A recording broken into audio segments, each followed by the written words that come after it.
Kapag mayroon ka nito kamahika, lagi ka nang suswertihin at magiging magaang ang daloy ng financial blessing sa'yo. Kailangan mo lang ng isang platito o mangkok na asin. Ang rock salt ay may reputasyon sa magic bilang energy purifier dahil hinihigop nito ang negative energy sa paligid na nagkakos ng mga kamalasan sa taong nasa lugar na yon. Tapos, kumuha ka ng walang lamang shell ng itlog gaya nito. Ang shell ng itlog kamahika ay kilala naman sa protection power nito ayon sa esoteric teaching. Sunod mong ilalagay sa ibabaw ng itlog ang isang buong dahon ng laurel gaya ng nasa video. Ang dahon ng laurel ay kilala bilang pangkalahatang pampaswerte.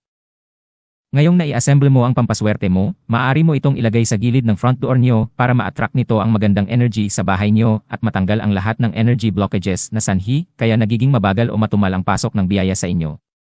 Kung may hagdan kayo sa bahay at ang step nito ay tumapat sa mata, nakatumbas ng kamalasan alinsunod sa prinsipyo ng oro, plata, mata, pwede mo itong ilagay sa gilid ng hagdan para makontra ang kamalasan.